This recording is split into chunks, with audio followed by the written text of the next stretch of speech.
Ladies and gentlemen, I am known as Mr. Vicious, Rimoe.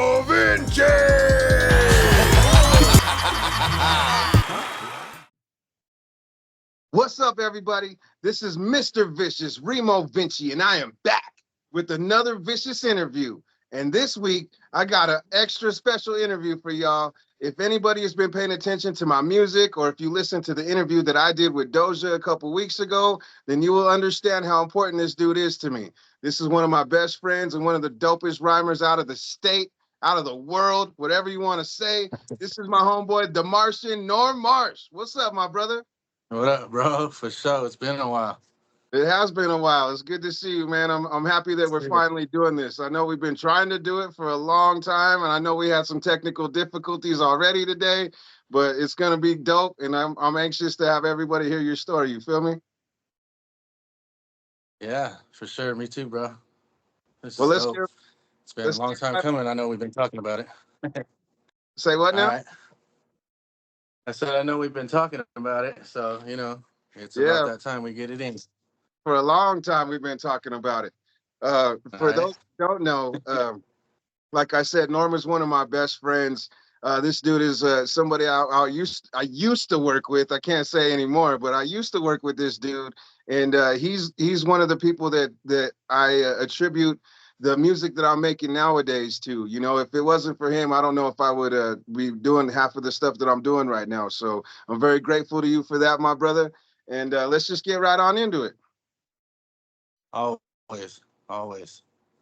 All right. Let's just go ahead and start off from the very beginning, my brother. Why don't you let the people know where you're from, where you grew up at, and where you're representing? Alrighty. Well, I'm from Denver. I'm a native for sure. I kind of grew up in Northland area. I was always down south, kind of in Denver with my cousins and all that. But yeah, I'm a native. Grew up here. Started out music real young, but we've came a long way. I've came a long way, and this is No where I'm doubt. at now. I'm chilling in my home studio. So it's been a long journey, but it's dope, bro. I see the Martian right behind you, all lit up. That home studio is where we made a lot of this awesome music we've been making. We'll get Yeah. into that in a little bit, but tell me from the very beginning. What were your first musical influences, like as a kid, even before you discovered hip hop? Like, what were you listening to when you were little? So I guess when I was little, I lived in Northland with my parents, and I remember having this little home stereo. You had the little two speakers and the little console or the little receiver. I Yep. had that all hooked up in my room, and I remember my dad. He bought me a couple CDs. He got me the Game documentary, and then he got me Eminem, the Marshall Mathers LP, the first one. And I popped those in and I'd bump those back to back. But I mean, it was dope. I liked the lyricism, rap itself, hip hop beats, and back from where it came from, breakdancing and all that. I was a big fan of all that, and So that was you know, like your first introduction into hip hop. yeah, definitely. Just Well, listening to mainstream, I guess, and I but what really were like hip hop. what were your parents listening to, like in the house when you were a kid before you discovered the hip hop? What Oh, were their kind of influences on you? yeah, and I guess they did have a big influence on me because they listen to a whole bunch of stuff, man. They listen to oldies, to old school, to rock and all that. But a big part was the old school music they would listen to. I'd say '80s. Stuff like Midnight Star, Lisa, Stevie B. Um, what else? Club Nouveau. Um, So, all the oldies, all the old school, I should say. yeah, sound like they were into like some funk and some R&B and stuff. It sounds pretty dope. Yeah, they were definitely. And then my mom, same thing. She had her stereo receiver, and she had big speakers, the Sarah Vegas, I think they were called, and she'd be bumping them real loud every time she cleaned or every time they had a little occasion get together. Yeah. She was bumping that real loud. So I always enjoyed the music real loud, and just feeling the music through the speakers, man. That's super dope. I love it. I love it. So right from the very beginning, it sounds like you just had that in your blood already, in your heartbeat. You know what I'm Oh saying? yeah, yeah. I go to sleep, be dead asleep while they're still up, jamming out in the living room, and the music just jamming real loud, and I'd be crashed out. That would be my little soothing thing, is hearing the music, and I'd pass out. So I Yep. got real familiar with all the loud music and different types of music. So as you grew a little older and you discovered hip hop and you were bumping, like you said, the Game and Eminem and some of the mainstream stuff. From what I know, from what you've told me already previously, is you got into like other elements of hip hop as well. Like, weren't you into breakdancing for a while? Yeah, actually, I was. I had a couple homies who stayed right down the street from me at the time of my little breakdancing era. Uh, I had a couple of homies, Carlos, Aaron, and we call him Little Man. Rest in peace. Uh, his name was Jason. Yeah, rest in peace to that guy. He was a good little friend. They were my little homies, though. They were a little younger than me, but I remember, man, my friend Carlos. He was real good at breakdancing. We would go over his crib, and he had a little open wood floor. They would move the little table, the kitchen table, out the way, and we'd be getting down right there, and he showed me a lot, and there was times where we went even to the Westminster Rec Center, and they used to call it Friday Night Live. It was every Friday night, I and remember. yeah, yeah, we would go there, and they had different things you could do, but they had a little area in the dance floor. It'd be all dark with their lasers or whatnot, and Yep. they would have just music playing and everybody dancing. But I remember they had these little dance competitions, and Yeah. you'd have to sign up or whatever. And shoot, we would get down, man, and we would show off our skills, And I know another little music influence I used to listen to when I was younger was Michael Jackson. And I love that dude and his moves, and he influenced me a lot as far as the dance moves. Like Oh, yeah. to this day, I could still do the moonwalk, like pretty slick, man. People get a kick out of that when they see me do that. I seen you do it in your steel toes, so I know you got Yeah. it. And the steel toes. That's dope. I remember Friday Night Live, and that was a cool little spot for kids to go and hang out and to be involved, and to kind of network and meet each other and stuff. I remember Yeah. like in those little breakdancing circles you're talking about. I remember these two white dudes, and they called them Spider and Snake. They were these two brothers. And they used to Uh, always break it down, bro. Those dudes used to always be there every Friday. I mean, I'm a few years older than Norm, so when I was going to Friday Live, it was a little bit before that. So it was those dudes in those days. You know what I mean? But that's pretty. yeah. So when you were breaking, like what was your kind of style? Were you like popping and locking? Were you doing flares? Was you just up rocking? Like, what were you doing? Uh, I guess a little bit of both. As far as on my feet, doing little heel toe, sidewalk, moonwalk, a lot of moves on my feet. But I remember getting down, and I mastered the windmill. I don't think I could do that nowadays, but Man, yeah, I was getting down, windmilling it. Just a couple, old school moves, I guess, but yeah. nothing too flashy. But what I could do was something I kind of flexed on because I mastered it down, so it was pretty fun, man. Like that. That's pretty dope. Yeah, So we already know now that you already had a couple of the elements that were just in your blood already from hip hop. Were you definitely. ever interested in any of the other elements of hip hop, like graffiti or DJing or any of that? Um, I guess not so much. Of course, I was always around that stuff, but I had a homie I went to school with. His name was Deki. Also, rest in peace to him. He was cool, man. He was real big on graffiti, and he had a book, a pretty thick book, and he had all his markers and stuff, and he would just draw. That's where he started, was draw graffiti. Logos, different names. He had his little graffiti name. I forget what it was, but he did that, and then he kind of took it out a little bit to the streets, and he tagged up some walls and all that. But just friends, having friends who were into that, and Yeah, it wasn't much as far as me doing graffiti, but it Yeah. was dope. It was dope watching other guys. Yeah, that's kind of how it was for me too. I had some homies that were involved too. What about DJing? Were you ever interested in DJing? Not so much. I guess I mean I've been to a couple nightclub shows and all that, and I've seen DJs there where they're mixing it up, throwing different songs in there, and having the same tempo and all that. I was pretty interested, but I never got into it myself. I know. I guess my first interest was when I, did my first couple shows, and we had our own DJ, and I'd sit there and watch him and see how he mixed it up, and his Yeah. little table, his little turntables, and the sounds he made. I like that. You Yeah, know, that's bro. That's hella yeah. dope. Of all the other elements, I think that's the one that I was the most interested in besides, rapping. I Oh, always DJ. Yeah, I always thought DJing was dope, and I always thought I had a dope ear for it, and that I could probably do some stuff.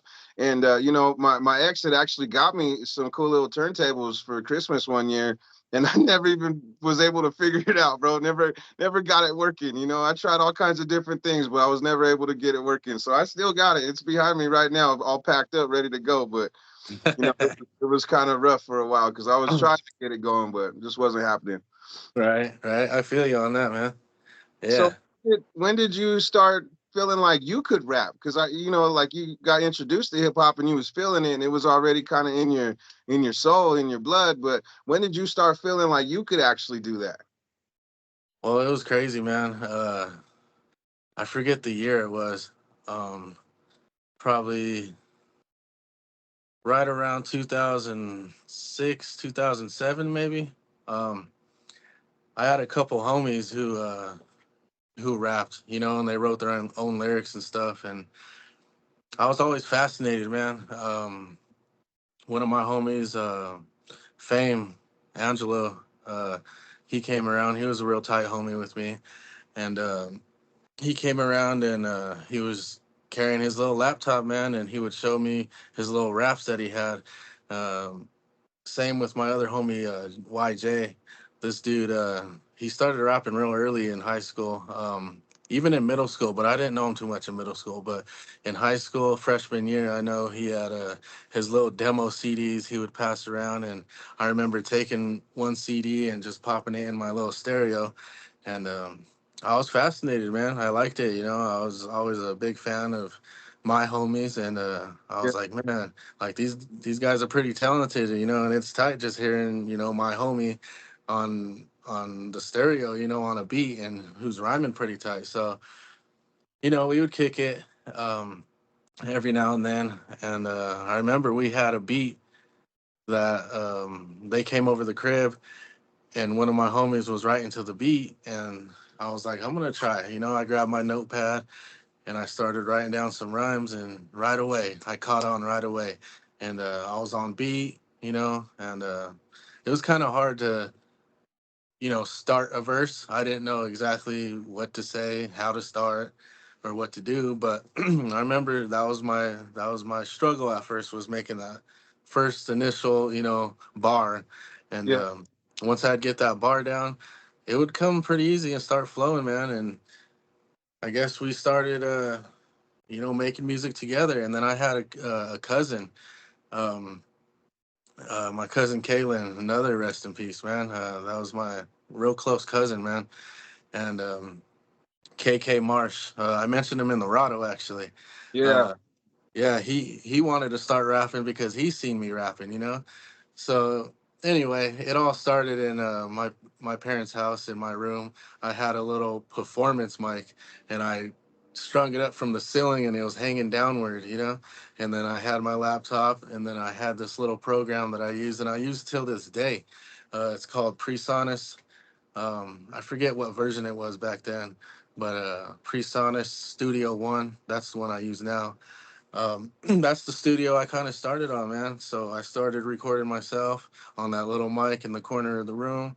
That's My cousin would come over and he'd lay down some rhymes and we'd lay some tracks out, and they weren't sounding all that good, but that's where you have to start.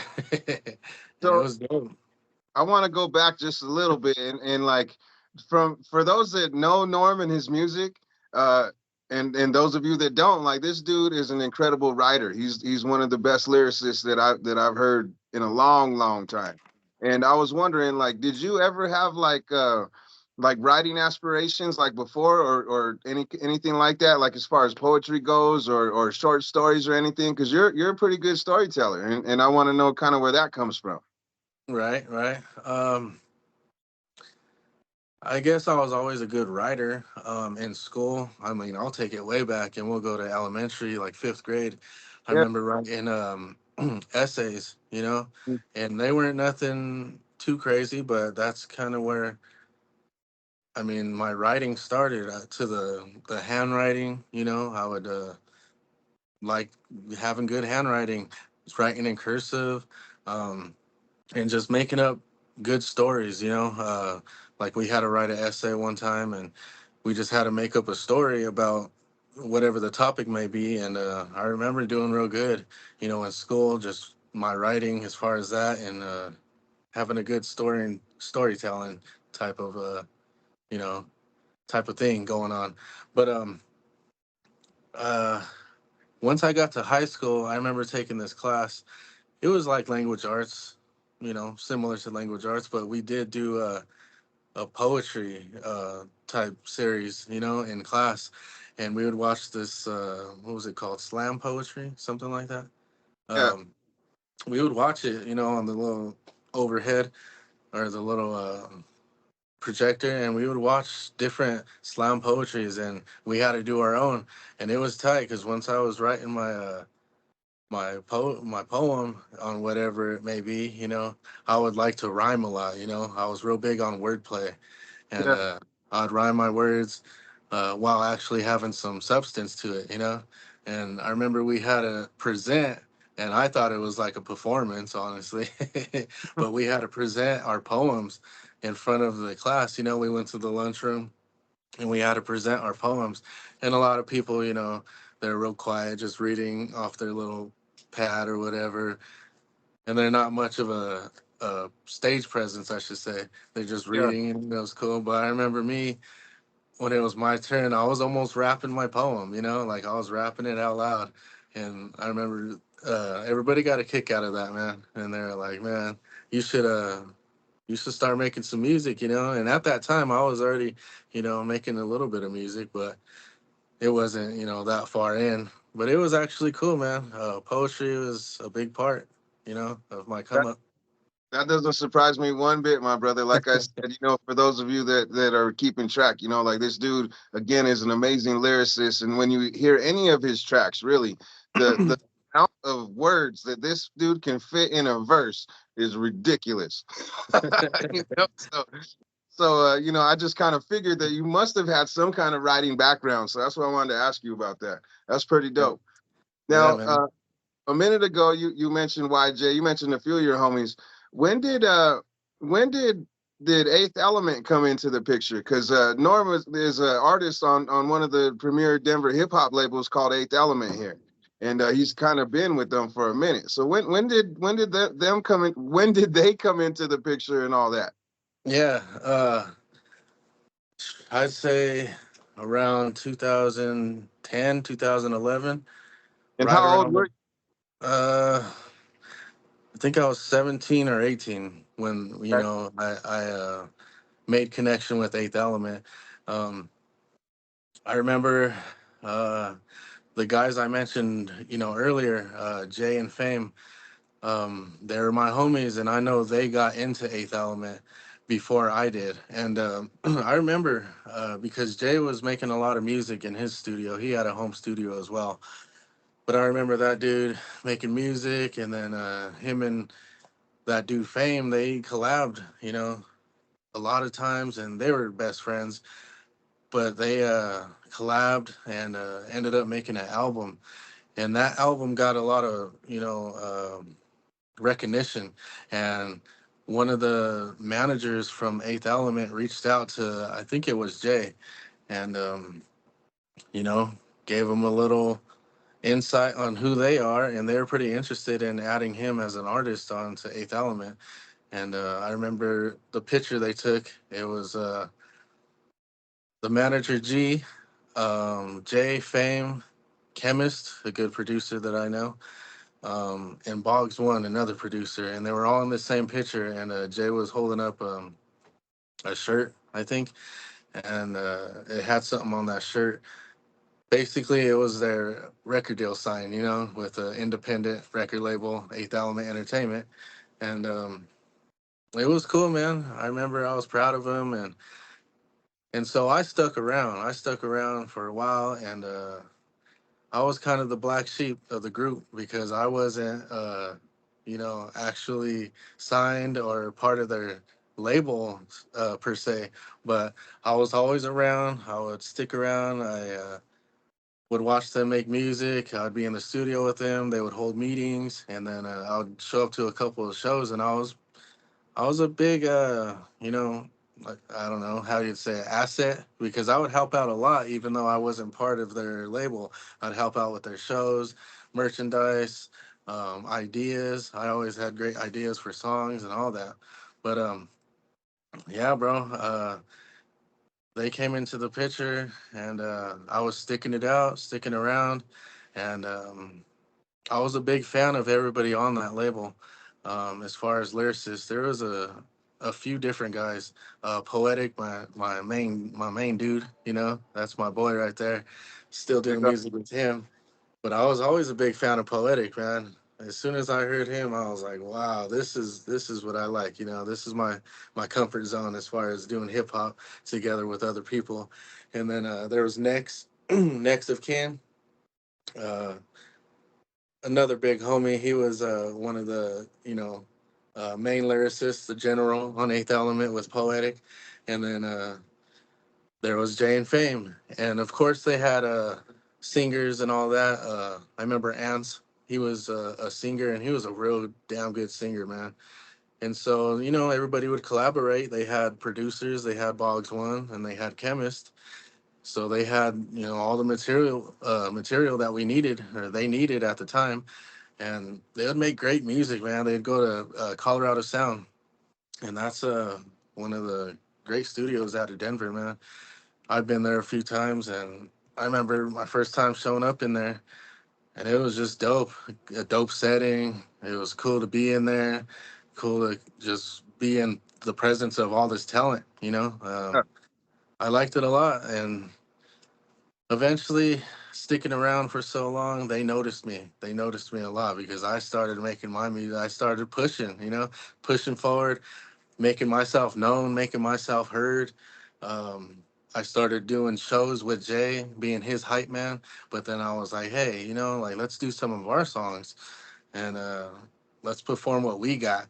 And once, the main heads of Eighth Element started hearing me, they're like, who's this guy? Like, dang. Even though they knew me and they heard of me, they're like, who are you? Coming out of nowhere, coming out of left field with all this dope material. Love that. And it just took that. Of course, the producers started throwing me beats.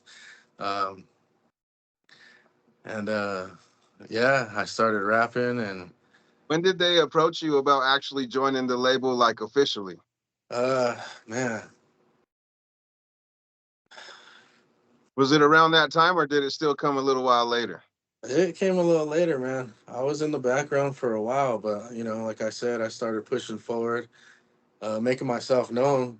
I don't remember exactly when it was, but there was a point where G, he's the manager. Um, he approached me, him and Chemist, and they told me, "Hey, man, you got all this material with us. You kick it with us. You've been around for a while now." He's like, "You want to be part of the team, part of the label?" He's like, explaining everything that he could do for me, basically. Help me out, push my music out, get it out there, promote me, get me shows going. And he's like, "We're like a family here, and you obviously are family already." He just was like, "I want to make it legit with you, and we could continue to move forward." And around that time is when I was kicking around my homie Stefan CO3. um, I kind of lived with him for a while, and he was a producer as well.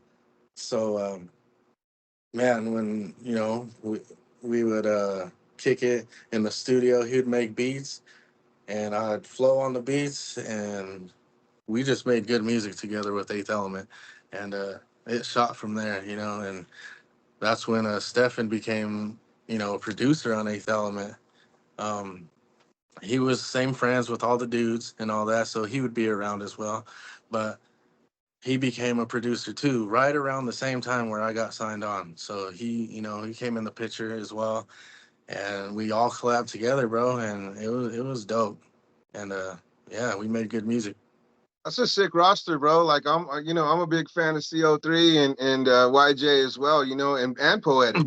I haven't really heard as much from, like you said, your homie Fame and your other homie Next Kin. I haven't really heard a whole lot from them, but those other three I've definitely heard at least from you. I heard quite a bit, and I'm very impressed with all of that lyricism and all the talent there, because that was a pretty stacked roster.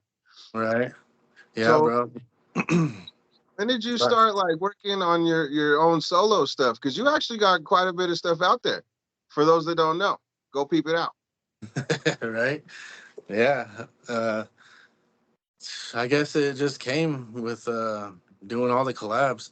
I started writing my own music at the same time, and I had Jay, my boy, start recording my solo tracks. Mm. And he would help me out a lot. He was a big fan of me too, bro. He would always be excited when I'd come over and have a new verse to show him or whatever. And it was always friendly competition with him too. He was like, "You got to show me what you got," because I tell him, "Hey, I got this verse you got to check out." It's still to this day we be doing that type of stuff, but Yeah, I'd be like, "Bro, you got to hear this song," and if you can, I'd like you to record it, because he was a pretty good engineer himself, and I took a lot from that dude too, man. He was engineering his own music, and I've always watched him, was right over his shoulder, and I'd give him all these tips, like, you should do this and you should make it sound like this, add this here. And so we were pretty good with the engineering, right behind the mouse pad and doing the whole studio thing. And he would record a lot of my solo tracks, and that's when I started putting out my own music. um, at the very beginning, I should say. um, he would record me, and I'd have these solo tracks that I started building up. And then eventually, I started gaining my own equipment, and getting what I needed. And I finally got back to the studio that I was working with such a long time ago. Um, because everybody likes to work off Pro Tools. Pro Tools is cool. I like Pro Tools as well, but I'm more of a, I guess Studio One, PreSonus type of guy. It's a little different. yeah, Um, and I started spending hours behind, the screen, just working on different things, learning different things, looking up different ways to improve my sound. And once I got my equipment together and all that, I just started experimenting, and I started putting a lot of music out there, and it started shooting off. So besides your homies and like the group that you were involved with, who were some of your other like musical influences as far as your rap goes and your style goes? Are you asking about my top five? No, no, we'll Or we'll get to that a little bit later. But I'm just saying, like right in the very beginning, like who were some of your influences from the get? uh, I guess I was a big fan of Bone Thugs and Harmony. Um, I really like them, bro. Just as far as them as a group, as a whole, the lyricism behind all those guys, the different sounds behind all of them, the different voices, and of course the harmonies. Yeah, I really had a kick out of the harmonies, and they influenced me a lot. And Twista as well. He was yeah. like one of my huge influences when I was writing my own music, I should say. And I'd actually take some of his songs and I'd try to learn his lyrics and his verses, because it was fascinating that he could spit like that, spit that fast, and be that lyrical, and Yeah. just down So raw like that. so was speed like a big part of your arsenal from the very beginning?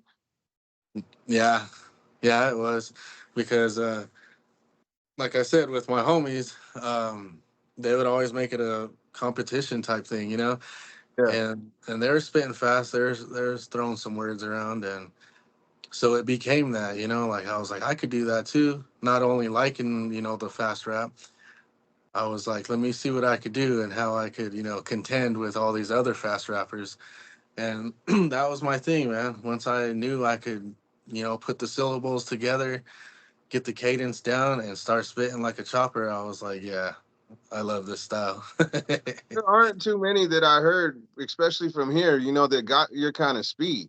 So like Right. that's impressive, bro, that right from the very beginning that you kind of had that. Like, I could mess with speed a little bit, but I can't really sustain speed. My homie Bill, who you met later, you know what I'm saying? Yeah. That dude, you heard some of the early stuff, like that dude could sustain speed from the get. And I was just like, oh my gosh, bro, like how could I compete with that? You know what I'm saying? Right. So Right. it it took me a while to find my voice. You know what I'm saying? It sounds Yeah. like you kind of had your blueprint already kind of there for you. So that's pretty dope. I'm kind of happy to hear about all that because I wasn't sure how it was for you. Even though we've talked a lot and we've had a lot of conversation about music, I didn't know that you just had it straight from the gate like that too.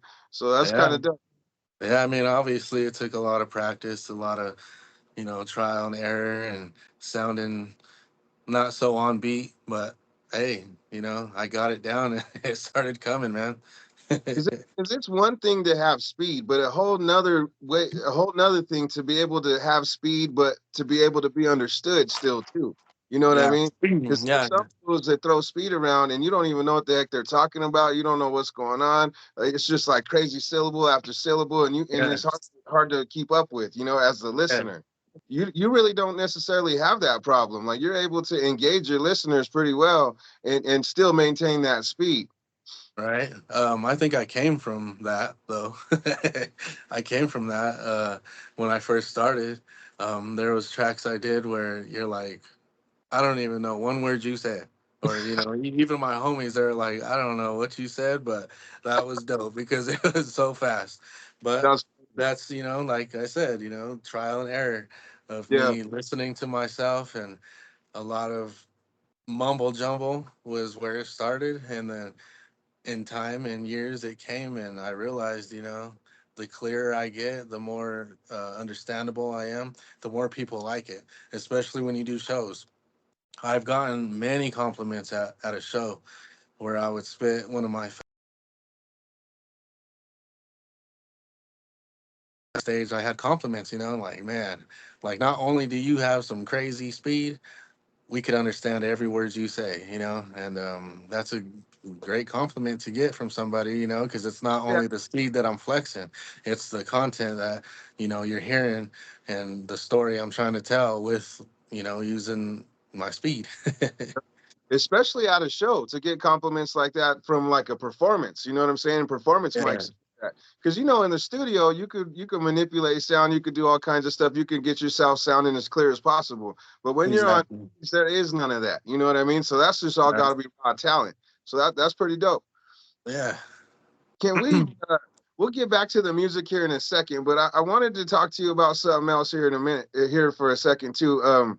You For those that know me and that pay attention to what I'm trying to do and what I said in my interview, especially in the first part, like faith and my relationship with the Lord is a big part of my life.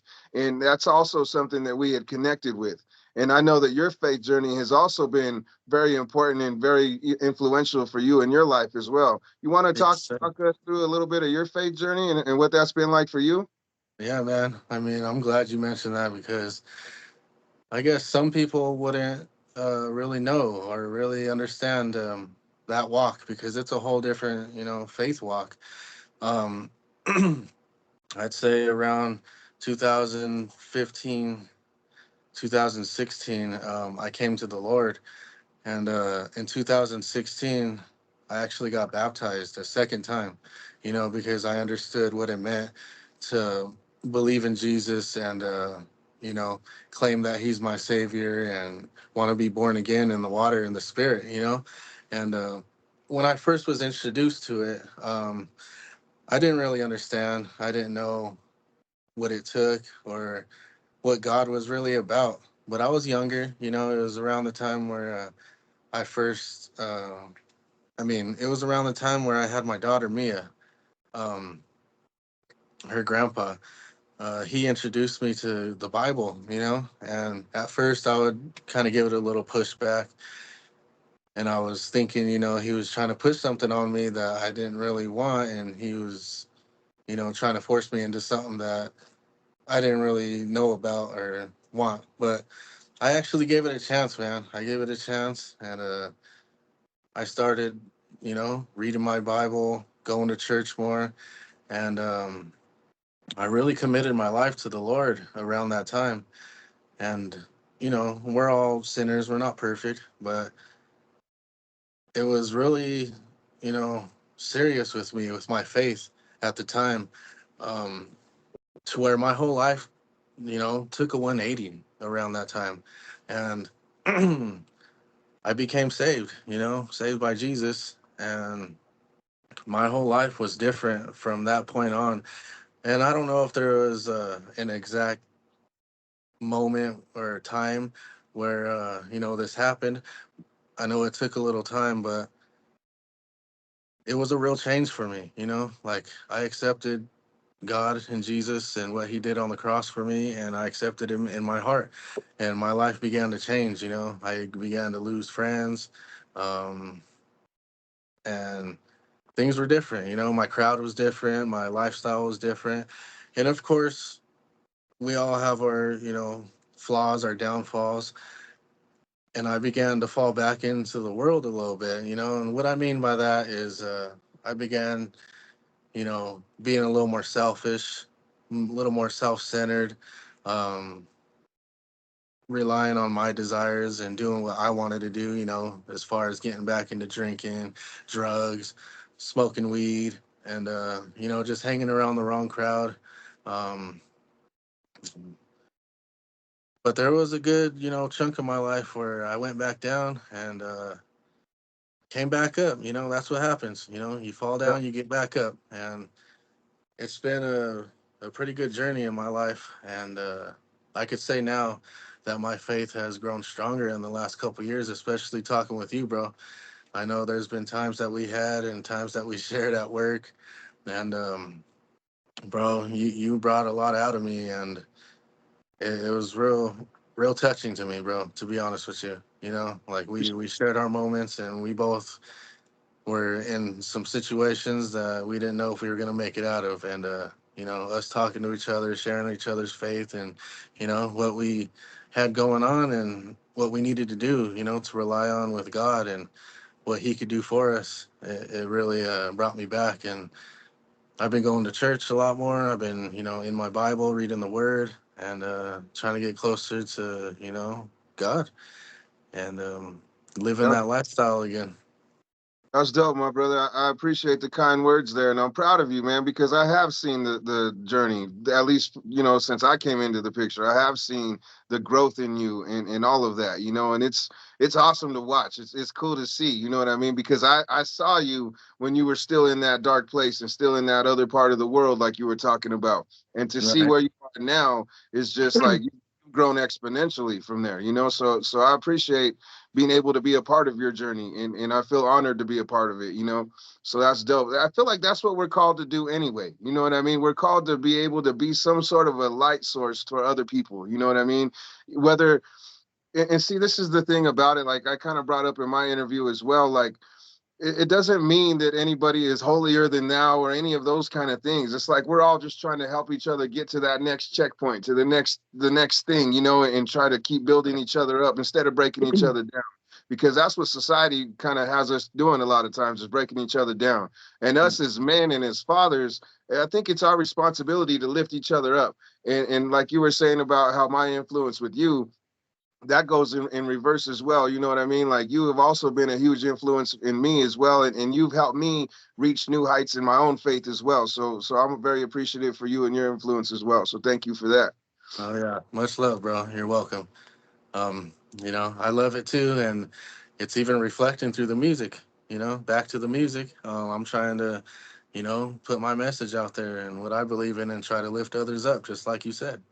Well, I know this last album you just dropped. This dude's dropped like 3 albums in the last like year, 2 years, something like that. But this last album you just dropped was pretty focused on your faith in your journey. So that was pretty cool for me to see as like a fan and as a homeboy and all that. You know what I mean? It was cool to see that because a lot of times I know I've been guilty of this myself, where a lot of times people don't want to include their faith in their music or in their craft or whatever. They try to keep it separated, Right. and I feel like that's not always the best way to be, So I feel like it takes balls and it takes a lot of guts and a lot of faith to be able to put your stuff out there like that. And it's vulnerability, really. You know what I'm saying? And that's cool for you to be able to do that and to be confident with yourself throughout that whole Yeah. process. It's Yeah. pretty dope. Yeah. Thank you, bro. I try to stay humble as I can.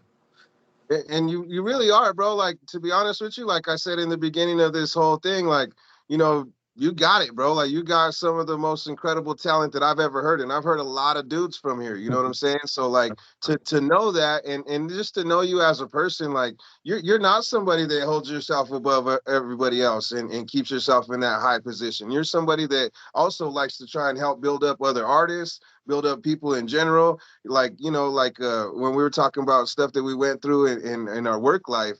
Like, we had a lot of homies at work too that were also going through things, and I remember many a times you and I both trying to pray for other people or trying to be there, be that beacon of light for other people. So that's admirable, bro, and I think that speaks highly of your character.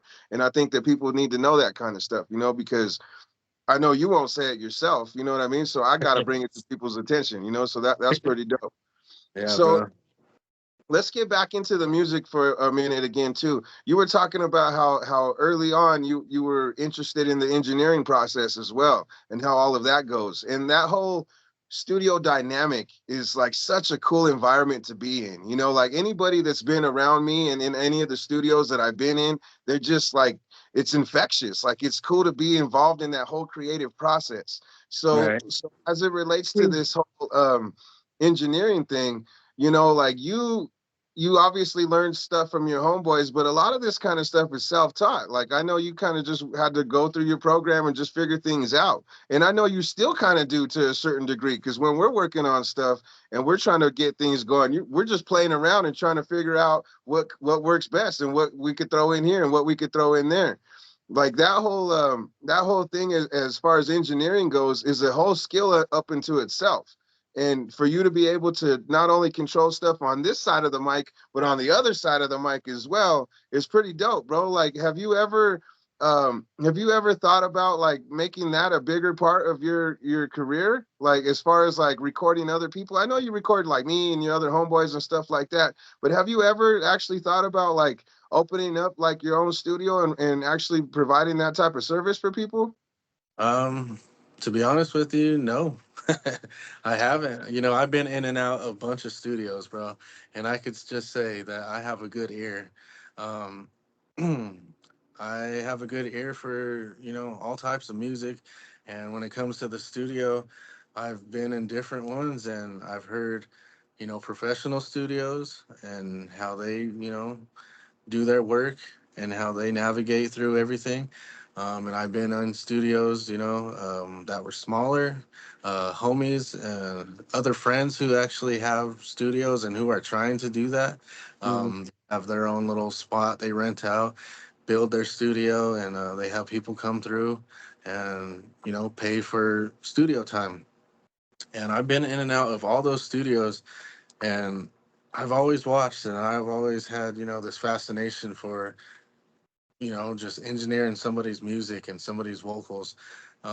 So I've always wanted to just be behind the screen and, you know, be in the studio and engineer vocals and just hearing that, sound that nobody else really hears. But I never really thought about, I guess you could say going to school and opening up my own studio, to make a living out of it, which Mhm. I feel like I already do that, but it's not as serious. But I like doing it. It's a craft that I really enjoy to do, so I don't Yeah. mind just doing it. I think you could absolutely do that. You know what I mean? I think that you could just provide that service for people and open your studio up to anybody and bring out the best possible sound that they could have. And I think that that's something that you might want to look into at some point in life. Because I know for Right. me, like I'll always make music and I'll always do stuff here and there, but like as I get older, like things start to change a little bit, and my passions start to expand a little bit bigger, like doing these podcasts and doing these shows. Like that's one of my big passions. And Right. I could see like later on in the future, I could see you doing some stuff like that and being the engineer, the producer, and having your own, Martian music, Martian media, whatever you're trying to do. You know what I mean? I could see that being a big part of your services that you would provide. Yeah, I think it's, time to take it serious, I should say. Because it's there right now, I mean, it's there, the material's there, and I feel like I can have people over, and I could, make their songs. I've had people come over. I've had people who paid me money to come and get their song done. Um, and that's just on the side, but yeah, that'd be a great thing to do, bro. Yeah, I think that would be awesome for you, my brother. I think you would be great at that. So, you kind of mentioned a little while ago about your top five. Now, I'm curious about this top five, but I want to include a little something extra. I want to know your top five influences as far as rap goes, obviously, but I also want to know what your top five of Denver artists are as well. So, give me both of those lists. Hey, put me on the spot. Wow, brother, I'm putting you on Oh black. man. All right. Well, the local artist, I'm gonna have to think a little bit about that. Yeah, But go ahead and take your time with that one. Give me the other one first. uh, let's see. Um, that this one's kind of hard too, just because I feel like I have a top six or seven. Okay. But I'll go with top five. I'll put the ones I That's, think should that's be in what that you said. category. If you want to give me six, give me six. It don't matter. But you said five earlier, so I thought you already Yeah. had five to Well, go. usually, that's what people say is their top five. So I'm like, top five. Um, If you, I've had a bunch. I've had a lot of big influences, man. But uh, my top five would be, I guess, at number five, and it's crazy. A lot of people, because I told my homie Marcus this too, a long time ago, and he was like, "For real?" Because this guy is a newer artist, and not many people dig his music. But when you listen and when you really, see what he's about, I think he's a dope artist, but he's number five on my list, and I'd give it to this dude Caskey. He's a white boy. He's from Florida, and his content and his music's just dope, bro. I like it. He's a he's a little different. He's distinguished. This dude's tatted all over the place, But I like his music a lot. He's dope. He's really dope. Uh, okay, I don't know. He's a hype type of artist. But anyway, number four would be Bone Thugs. as a They're group, as a group. As a group, I mean, I could break them down too on my favorite, least to favorite. But Bone Thugs, I always bump them. They're definitely in my top. so Number a second before we move on from Bone, you just said you could break it down from your least to your favorite. I just want to know who your favorite Bone is. my favorite Bone is Crazy Bone. Crazy. All right. Yeah, See, like I think for most people it's either busy or crazy. For me, it's yeah, busy. You know what I'm saying? yeah. So like, And that's my second. So yeah, I just like Crazy Bone. He's dope. no doubt. Okay. So Yeah. who's number three? Number three would be Twista for All right. sure. Twista's dope, bro, and man, that dude's just talented. I like his music, and he's on that old school gangster type rap. I like that. I like his content and his sound and his beats. Uh, two, two would be probably Tech Nine. You know, he's just dope, man. He's very versatile and he got it. He's just dope, and I've always been a huge fan ever since I first heard him, and Yep. he's definitely my number two. And then number one, obviously, I think a lot of people have this dude on number one, but a lot of people may not either. He's a hit or miss with a lot of different people. But I do like Eminem, bro. He's my number one because he's just top. top tier lyricist to me. You know, a lot of people think he's goofy. A lot of people think his content is, um, how should I say it? Cap. You know, like he don't rap about actual stuff in his life, which he does, but he's just more of a comedian type rapper, as my uncle would say. But Okay. bro, I just would have him up there because from a young age he influenced me coming up, even though it wasn't probably the very best influence. And he's just one of those dope lyricists, man, where people look up to him even in the industry. But nowadays, I honestly do not listen to Eminem too much at all, like at all nowadays. There's a lot of different artists, and of course, like we were talking about earlier, my faith and all that. Um, I kind of stay away from a lot of secular music. I stay away from a lot of that secular music now, and I try to listen to music that glorifies God. No doubt. So And it's that's the kind of cool. direction I go. Yeah, my fault. I don't mean to cut you off, but I was gonna say it's pretty cool nowadays because they actually have a radio station now that's just all positive hip hop, and a lot of it is like religious type, Christian rap or what have you. Right? Yeah, that's Flow 1071 for those of you that are wanting to know. But yeah, Yeah. it's pretty dope, man. Like I try to listen to that as often as I can too. There's this dude, Young Bro, that I've been bumping a lot. That's pretty dope. So I, Yeah. I like that dude a lot. Um, Tech, he's in my top four as well. I always say I got a top four because it's never changed for me since I was pretty young, and I don't necessarily have them in any particular order, and you know what they are, and those that have listened to my interview, you know who they are as well. But Tech is in that as well, so we kind of share that. Um, how about this Denver list? You ready to chew on that one for me? But this is the catch though, you can't include yourself. So I need to know uh, who your top five right. is without you. Without me, yeah. Let's see. So, uh, how should I do it in order? My number You know five to what? one. Be My honest, favorite. be honest with you, you don't even necessarily have to put it in order because I'm not trying to, make anybody feel bad or have anybody on Right. any kind of situations like that. Just the top, just your five most influential to you. And even the criteria for this doesn't even necessarily have to be like who's put out the most albums or the most Yeah, yeah, content. yeah. That No, just I like know what you mean. you know what I'm saying? Right, right. No, I know what you mean. Um, and it's tough because there's a lot of guys that you know did and do influence me. Um, but I'd say one of those guys would be Da Dub. Um, I'm not sure if you heard of him. Yeah, He's been around the rap scene for a while now. yeah, yeah. Um, I don't know who he's with, Individual Kings, or if it's something different now. I forget. But yeah, man, that dude's dope. He shows a lot of love to Denver. I know he has some old tracks out there, videos, music videos on YouTube, where he's representing Denver pretty hard, bro. And he's one of those spitters who could spit pretty dope out of Denver. So he's definitely one. I'll have to say another one is my good homie Ouija, the one and only Ouija.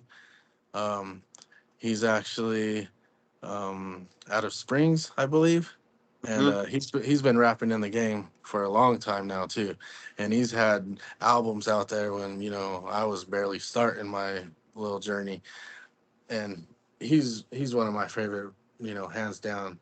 Um, let's see. Another one would be Score Dog. I don't know if you ever heard of Score Dog. Yeah. He's out of Denver too. And I remember he had this album out when I was, barely starting my career, and it was called The Workshop. And that album I bought, I forget if I bought it or if I got it off somebody, but I had that album. It was a little green CD. It was called The Workshop, and I bumped that in my stereo, bro. And he was dope. Every song was pretty dope. There was maybe a handful of songs that I would kind of skim past, but he was a he was a dope artist back then. I don't know if he has anything out new now, but I still bump his old stuff, so I'm a fan. No doubt. um, One of my favorites for sure would be Poetic. Um, like I said, when I first heard Poe, he was one of the dopest lyricists I've ever heard. Out of Denver, at least, he was really dope. No doubt. Um, he just knew, how to tear the mic up, bro. And he's different. He's in his own lane, and he has his own sound and his own style. And that dude could spit his butt off. He's dope. And I guess I could give you one more. Uh, Well, that's only four, so I need one more to top the five off anyway. yeah, yeah. I'd have to say my homie Stefan. Um, my homie Stefan, aka Stefan, aka CO3, and he has these names because CO3 is his producer's name. This dude's fire on the beats. He's a good producer. I've always been in his little studios where he made beats, and his beats are really dope. And as far as a lyricist, he's actually, somebody I see who goes head to head with me, as far as speed, lyricism, punchlines, whatever it may be, a lot of different areas in the writing process. But he's dope, man. So he would be, probably my last one. No doubt, no doubt. That's a solid list, bro. All talented dudes, and I've definitely heard of all of them. So they all have gotten some notoriety. You know what I mean? So that's pretty dope. Yeah, yeah.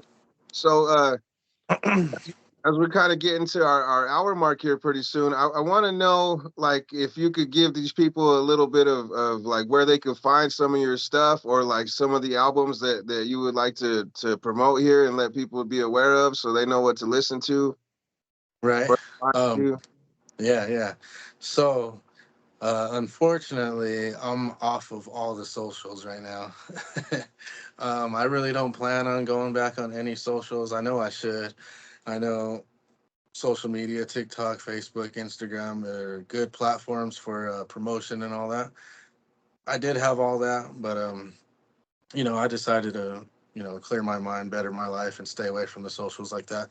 But I do have a YouTube channel, YouTube/Norm Marsh. I do put music out on my YouTube channel. Um, I actually want to start doing, different type of videos.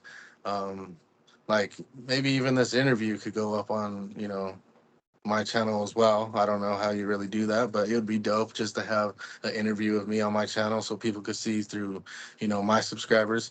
But also I'm on all platforms, so obviously, you could look me up there on whatever music platform you like to listen on. I have right now, it's pretty crazy because um, I have two different, how would you say that, platform names, um, two different music platforms. And I say that because in Eighth Element, I had my own, and then I have my solo. So through Eighth Element, it's under my name, Norm Marsh. You could just look up anywhere: Apple Music, Spotify, um, iHeartRadio, all that, Amazon. Um, but my most recent music, and all the music that I put out, and the music I engineer and I do myself. I collect beats from either producers, or I purchase beats, through the net. But Demartian, so DAMARSHN, Norm Marsh. That's my recent platform. That's where I pretty much upload my recent music, and you could find me on there. No doubt, my brother. So of all the music you put out, um, how many albums do you actually have out there right now? Let's see. I got one, two, three, four. Give us the I, names of them. yeah, I think I have a total of five albums out, man. Damn. Um, yeah, yeah. And the first one, it's called it's called Norm. So I use it as an acronym, and I'm gonna have to look it up for you real quick, because for sure that's something that I would want people to know.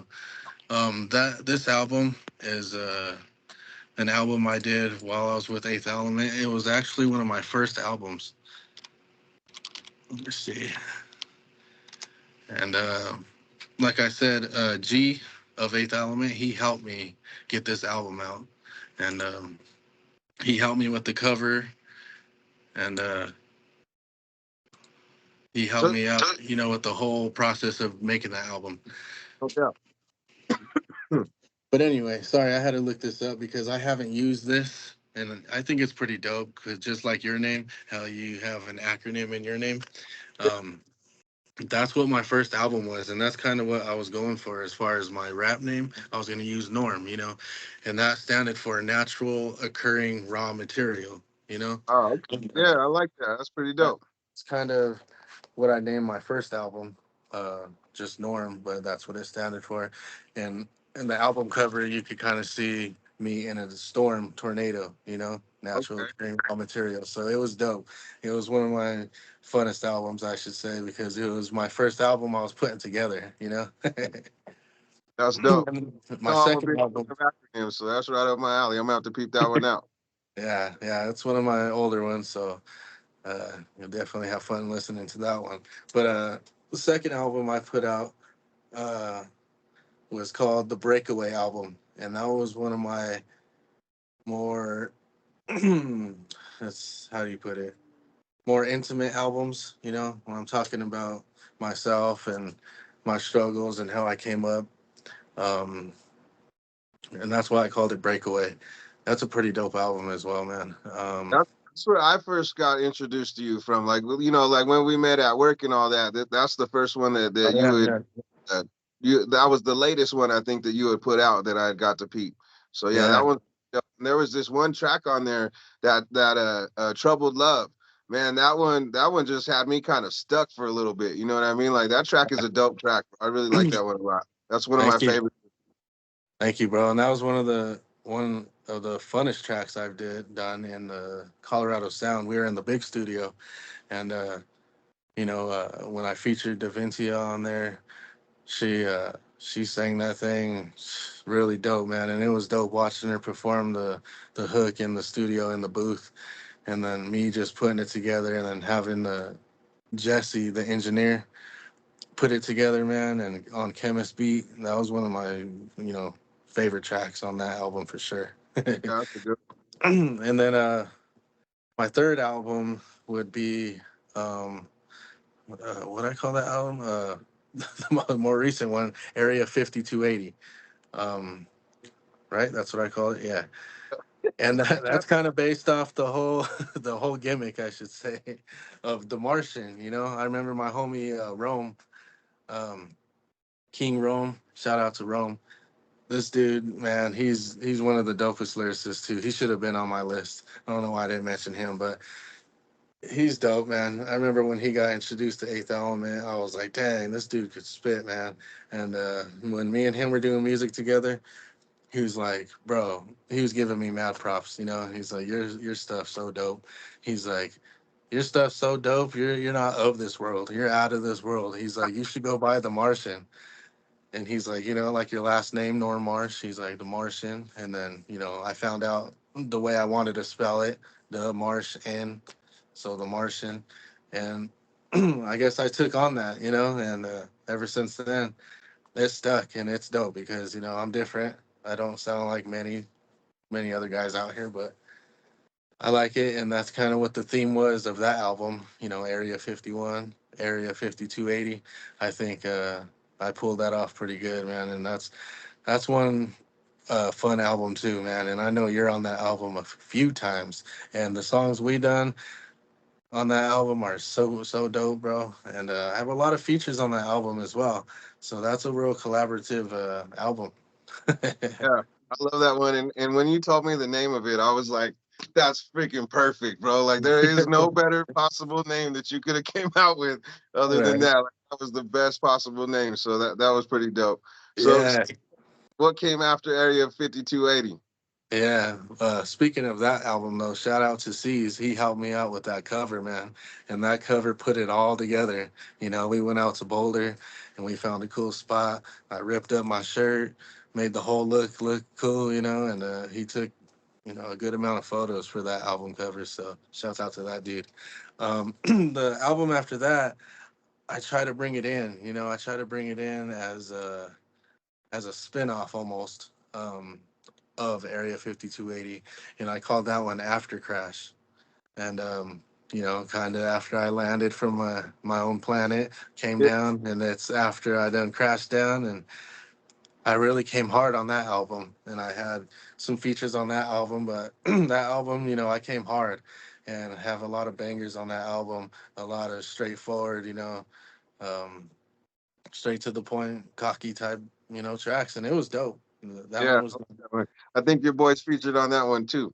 But yeah, yeah, I that think, was super dope. Bro. I like it.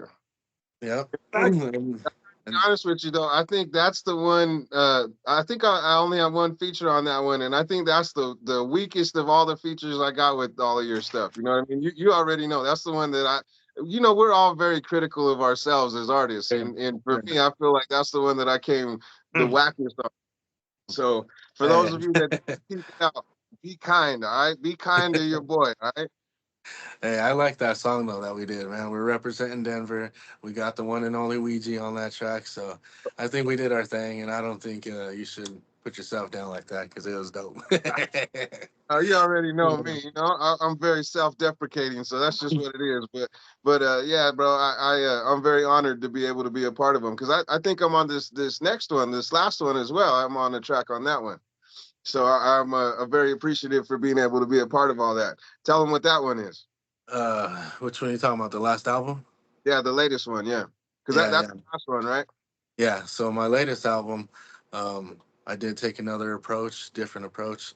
I called it Out of the Shadows, and basically, I'm trying to, I guess, profess my faith, towards the Lord and show people, the positivity behind my music and my life and what I bring into my music that reflects my life, and it's me coming out of the shadows, out of all the darkness of this world and all the negative stuff and all the evil stuff, trying to, get away from that, stray away from that. I try to stay real positive. And yeah, you're featured on that first track, man. And that's one of the tracks that get most love. Hands Dirty. That's the one that you're featured on. And Ouija's actually on that one too, man. That dude comes in clutch when I need him, just like you. Um, and that song, it's the first track on there. So, that's probably one of the reasons it gets a lot of play. But I think that's one of the dopest tracks on there because it's real positive and it just has a good vibe to it. A good vibe to it. No doubt, my brother. No doubt. That's one of my favorites of our collaborations as well. I feel like I think that's for me at least. I think that's one of the first verses that I wrote where I'm talking about my faith in the Lord as well. You know what I mean? So I was really grateful to be able to do that one for you as well because that one I think speaks a lot to where I'm at too. You know what I mean? So that was pretty dope. Yeah, I didn't want to fail to mention either, bro. You are definitely on my list on my favorite artist out of here. You, because I remember when we first connected. I mean, it wasn't that long ago. What, a few years ago, 4 years ago.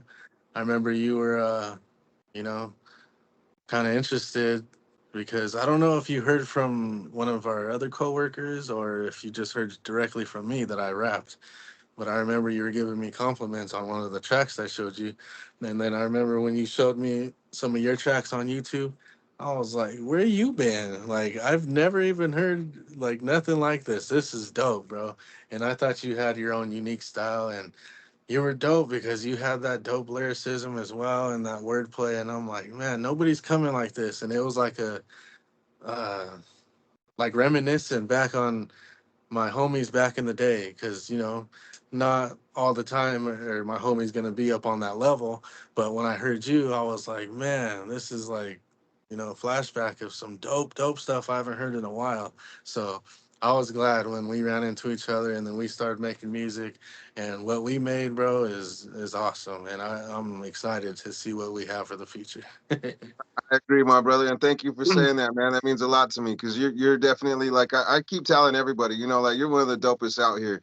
And like I was explaining to Doja, and I don't know if it was his interview or my interview, one of the two interviews where I was saying about how influential you have been not only in my career but in my life. But I've met a lot of dudes from here, you know what I'm saying? And like I didn't really feel like there was too many that were on my level for a long time. And like I said, I kind of stepped away for a minute. I kind of got semi-retired for quite a while, for years, you know what I mean? Right. And if it wasn't for meeting you and falling into our friendship and relationship, I don't know if I'd be making any of this music right now, you know? So I appreciate you Right. saying all that. That's very kind of you, you know, and I think that I attribute a lot of that to you. So thank you for that. You're welcome, bro. I appreciate you too for lighting that fire underneath me again, because I remember after work, a lot of times we would go to your car um, and peep out all the old stuff that not a lot of people have heard, from you and your groups back then. And I did peep out your last interview, the last couple interviews. So, a lot of what you said, I've heard before because we used to have our time in the car after work for an hour or two, even sometimes. Remember that? It's been a lot of And you time. just, yeah, peeping out a lot of your old music, and I was always a big fan of that, man. I appreciate that, bro. And that's what I was gonna say. You know, like in my interviews, like I told Doja, like I feel like I'm your biggest fan. I feel like I'm his biggest fan. I feel like I'm Swifty's biggest fan. Like a lot of my All right. homeboys, like I feel like I don't know if it's because I know y'all personally and like I know and I've seen the growth for myself or what it is. It could be bias. I don't really know, to be honest with you, but I feel like I'm all of y'all's biggest fan, you know what I mean? So like I just like to see people doing things and making it happen, you know what I mean? So it's been a pleasure for me to be a part of it and to watch it at the same time. So Appreciate it. before we start wrapping things up here, I want to play a little name association with you. I'm gonna throw a couple names at you of people that you've worked with here, and just give me a little something on some of these dudes, you know, whatever you're feeling. And I think it's only appropriate for us to start off with the dude that kind of brought us together. The very first track that we ever did together was this dude's track that we ended up doing. That's actually out right now, and it's going to be on the album too that I'm putting out soon. But tell me a little something about Mello. Oh yeah, Milo. My boy. So that's my boy right there, Camilo Gray. uh, I remember when I first got introduced to Dale Milo. Um, it was at work as well, man, and it was through our supervisor at the time, Junior, and this dude, Junior is a character, but I remember he was telling me, "When you gonna rap battle Dale?" And I'm like, who's Dale? Like, who's this guy? And every day he'd be like, "You gonna rap battle Dale?" And Dale was he was on outbound at the time, and I was on inbound, so we were on different shifts. For people Yeah. who don't know what that is, we're on different shifts, but yeah, that dude Junior told me about him, and I ran into him, and at first, I was like, man, this dude's gonna be a jerk or whatever, because they're trying to get me to rap battle him. So he's probably thinking I'm trying to say it because I'm thinking he's trying to say it. But little do I know, they just know that we both rap, and they're trying to, you know, stir it up a little bit. But when I met him, he was cool, man. He was real humble. He was a cool guy. Uh, Still cool as hell, but yeah, I remember him showing me his music, and I was like, what? Like, totally different, Like, my take from him, he sounded like a little bit of Russ and a little bit of Boosie Badass. And I'm like, man, you got a mixture of these guys, and you sound like you're from down south or something, And he was like real interested, because I was digging his music, and he knew I'd done music too. So me and him doing music together, started right away when we first introduced each other to each other, and it was dope, man. We were totally different sounds, but that dude, he could sing his butt off, and he has some cool sounds and some good hooks that dude could write. Yeah. You know, you said Bootsy and who was the other one? Russ. To me, I Russ. hear Bootsy and I hear like Post Malone with that dude. You know what I mean? Like the track that we got is called The Other Side with Miller. Go peep it out. But Yeah.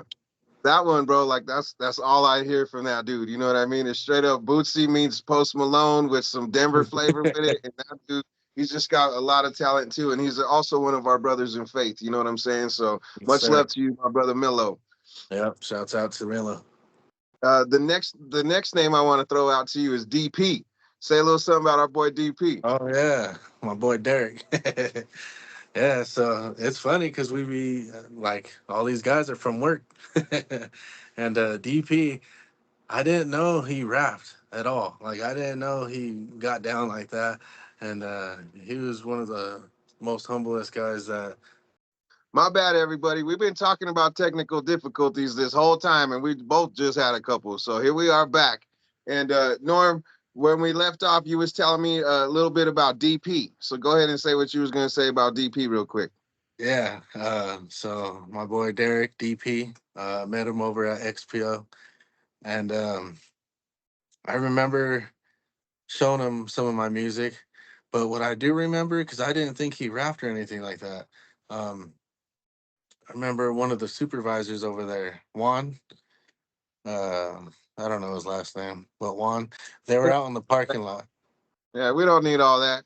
Yeah, that that dude was out in the parking lot with Derek, and these dudes were kicking a freestyle, and so I overheard, and I went up to them, and I'm like, just vibing out, and I'm like, these guys, and that dude, that one dude was rapping a little bit, and then Derek started rapping DP, and I'm like, what? Like I didn't know he rapped, and he was getting down on the beat, So that was the first time I really heard anything musically from Derek, and I was like, dang, bro, you're pretty dope. I didn't know you could spit like that. And he's like, yeah, I used to spit a lot, back in the day, and this dude was dope. He was a natural artist, and so I remember putting together a big song called "Follow Me," and you're on that song, of course, and I actually got a lot of people on that song. Remember, it's a big old song,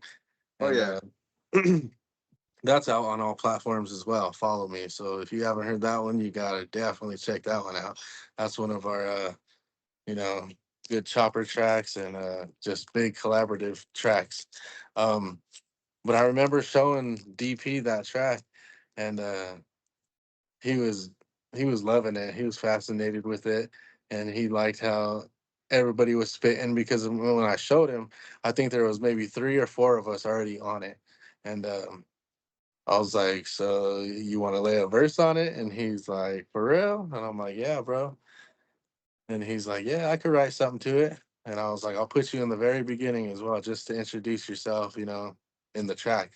And he was down, and he was down for it. So he wrote a verse, and I got him in my studio, and I recorded him, and man, he was just dope. He brought the whole song in, and he brought it together, and he's one of my good homies, man. He's helped me out a lot through thick and thin, throughout the time I've known him. So that's one of my good homies. Shout out to Derek. Yep. DP, that's my brother too. And you know what's kind of funny is I knew about him rapping a little bit before you did, and I was trying to get him on something. I was trying to get something going first. So you beat me to Nice. it, motherfucker. No, I'm kidding. But Yeah. yeah, it's dope, man. I still need to do something with DP. We're on some songs together, the three of us, but I don't got nothing with him, just me and him. So I need to definitely do something with that too. Same with Yeah. Dolly. Not a whole lot with Milo either. That's just him and I. There's one I did a chorus for him on one or maybe two of them, but that's it. Like we don't have any tracks, just the two of us. So Milo and DP, I need to get with both y'all. But big shout out to them dudes. But Yep. before we close this out, I'm a big fan of wrestling, and I'm a big podcast fan and a wrestling podcast fan. So Right. there's this dude that I listen to. His name's Chris Van Vliet. And this dude, he ends all of his interviews the same way. And I really like how he does it. So I'm actually going to jack it while I do this interview with you. I'm probably not going to do it with everybody, but I think it would be a good way to end it with you. This dude asks everybody, he tells everybody that gratitude is a big part of his life, which is the same with all of us, a big part of it for both of us as well. And he starts and ends his day saying out loud three things that he's grateful for. And I think that's how he ends his interviews with people, is he asks them three things that they're grateful for today. So I'm gonna ask you the same thing. What are three things that you're grateful for today? Today. Well, of course, I'm thankful for waking up a new day, a new opportunity to make my life better, to have another chance to walk with the Lord. I'm also thankful for my family, being able to provide for them and wake up next to them and, just have good family time, of course.